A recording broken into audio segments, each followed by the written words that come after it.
my friends, welcome back to A Life I Choose.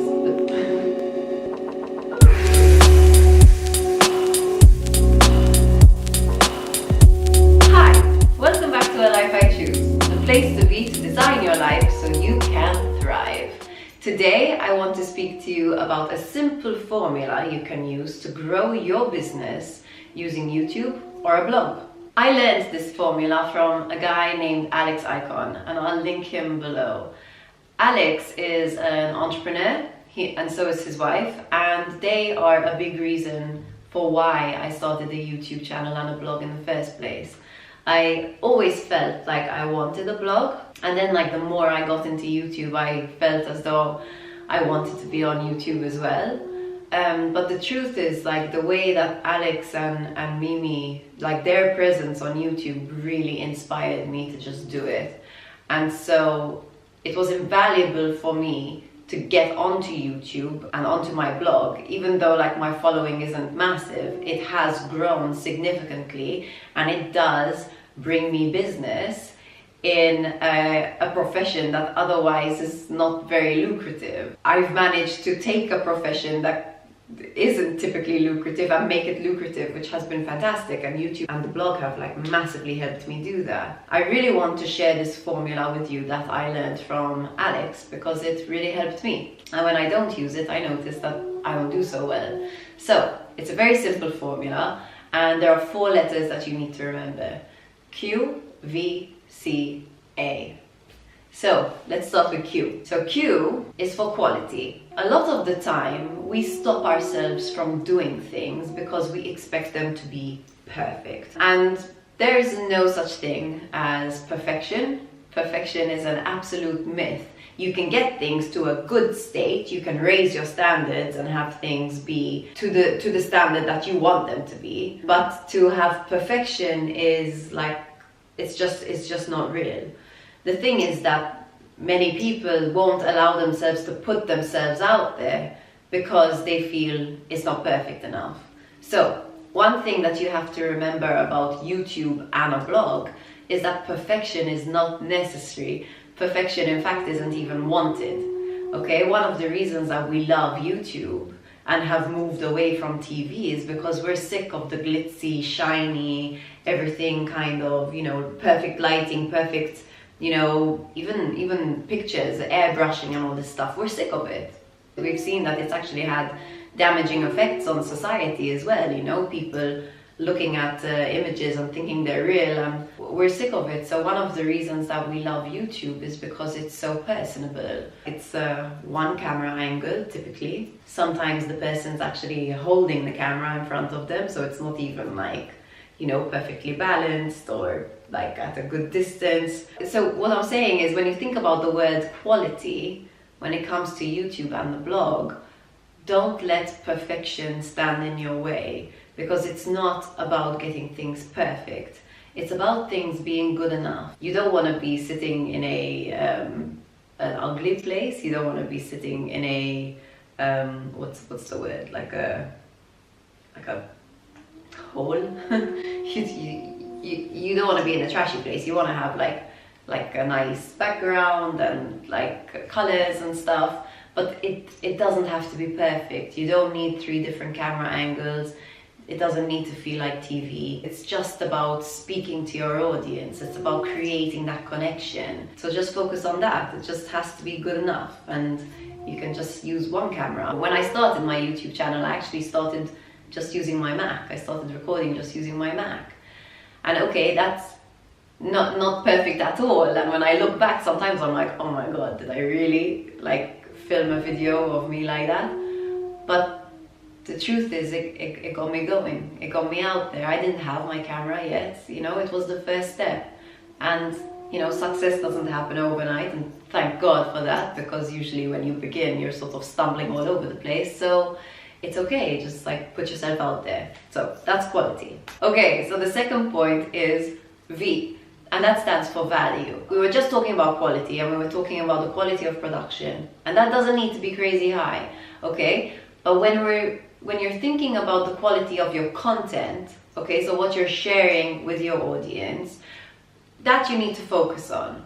So basically, YouTube is not a place that you go to get, right? And neither is a blog. It's not about how many followers can I get and how much money can I make and blah blah blah. I mean, yes, of course you're thinking about numbers because you want this to be successful. But if you want to be successful in anything you do, you need to be providing value. That's the only reason that people come to you, right? Like, people don't come to you because, you know, you have a certain degree or you have a certain amount of money in your bank account. You need to be sharing, you need to be showing, hey, this is what I can do for you, this is how I can help you, this is how I want to help you, this is what I'm about, and I would love to teach you how to do this too. Whatever you put out on your blog or on YouTube, just ask yourself, like, what do I want my listener, my viewer, my reader to gain from this? What do I want them to learn from this, and why do I want to share this with them? What will it do for them? How will it help them? So that ensures that you're always providing value for the people you're engaging with. Okay, the third point, C. This stands for consistency. When you're putting out content, you need to be consistent. When I started my blog, I made sure that I was putting out a blog post every week. And I do this with my YouTube channel as well. And what I found was there was a time when I was studying my master's and I didn't manage to keep up with the amount of, with putting out a video every single week and a blog post. And what I found was that the growth to the blog and the YouTube channel, and also of my business, of receiving, you know, clients and being able to work, it slowed down. So consistency is massively important, because let's say you have, you know, your quality is decent, the message you're sharing is great, but you're not consistent. Like, you put out a video, you know, 4 months ago. It doesn't really inspire people to subscribe to your channel, you know. It's kind of like, this person posts whenever they feel like. Think about your favorite YouTubers and bloggers, right? Like, you actually look forward to their content and you look for them on that day. Like, I know that Delicious Liela posts on a Sunday, so I look for her recipes on a Sunday, or Lydia, Elise, Millen posts on, I think, Mondays and Thursdays, you know, so you know something new is coming out, and you look forward to that. And another thing that's important is consistency with your content. At the beginning, this might be a bit difficult. So if you're just starting your blog or your YouTube channel, you might not be entirely sure what exactly you're doing, what exactly your message is. That's okay. Like, it's okay, and just keep going. You will figure it out. I know I had that difficulty at the beginning. But what's important is, once you know what you're about, right? So for example, I'm about lifestyle strategy. I am about amplifying your life so that it's joyful, passionate, purposeful, and so that you're achieving and you're thriving. You're achieving your goals and you're living your best life, baby. So that's what I'm about. So all of my videos need to lead back to that, right? So they need to be about achieving, they need to be about living healthily and joyfully, all these things. So you need to make sure that your message is consistent. So for example, I know that if I go to Delicious Liela, I'm going to find recipes that are mostly gluten-free, dairy-free, meat-free, and refined sugar-free. And if I go to Lydia, Elise, Millen, I know that I'm going to find content that has to do with luxury and fashion. You know who to go for what. If I go to Ikonn, I know that I'm going to find stuff about entrepreneurship and lifestyle. So as well as being consistent with your posting, make sure that your message is consistent too, so that you don't confuse your viewers, because in confusion you lose them. And the fourth tip is A, and that stands for authenticity. So this is probably the most important of all the tips. And the reason it's important is because we connect with people when they're real.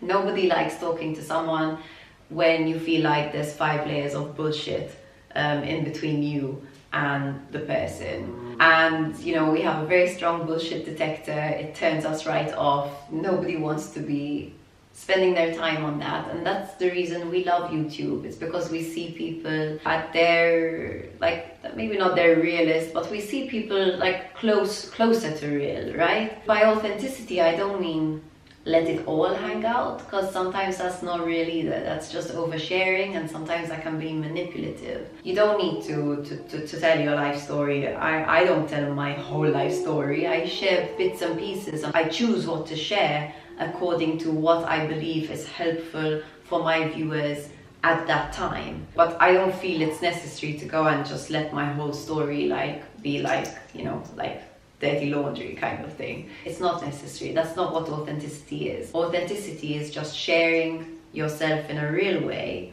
according to the needs of that moment, according to, you know, what do I believe my viewers need right now, and what do I want to share with them right now. And that's enough. So this also relates back to perfection, right? Sometimes we get so obsessed with perfection that we sort of we lose touch with ourselves. We sort of get nervous, and we're acting from up here instead of from down here. And that's a totally normal reaction, because that's fear. And we all need to belong, and, you know, sometimes we think that being perfect will help us to belong, because otherwise, you know, we'll be disliked and cut out from the group. And that's fine. But I recently read about an experiment that really like drove this point home for me, and so I want to share it with you. There was an experiment where they had two women selling a blender, and they were in a mall, and they did this blender demonstration. And one woman was like flawless, you know, did this perfectly, like got, you know, blended the smoothie, like, you know, was all perfect, dressed perfectly, blah, blah, blah. Then the second woman spilled the smoothie all over the table. What they found was that the people viewing the demonstration, the majority of people liked the woman who spilled the smoothie more than the woman who did it perfectly. Why? People like realness. No one is perfect. There's no such thing. So when you present yourself as being perfect, people don't manage to connect with you. So own yourself, like own your quirkiness, own your weirdness. It's fine, it's normal, and people are gonna respect it much more than if you sit here pretending that, you know, you are, you know, the shit. I mean, if you're Maltese and you follow Maltese bloggers, think about Tamara Webb, right? One of the reasons she's so relatable is because she's extremely authentic. She just talks to you, right? She just talks to the camera. And Oz and Jay on XFM, they're the same. They're just super authentic. They're not scripted. They're just being themselves.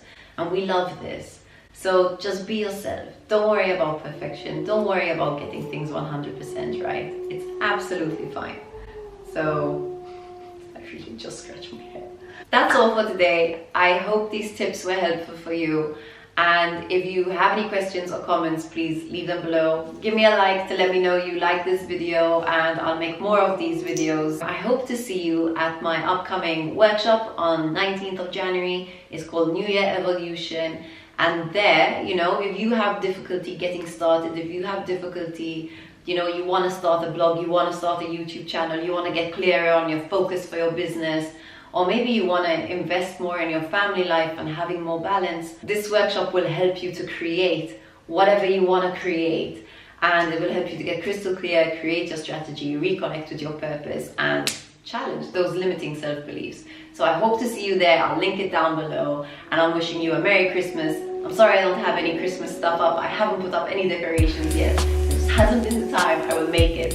Sending you love. Lots of love.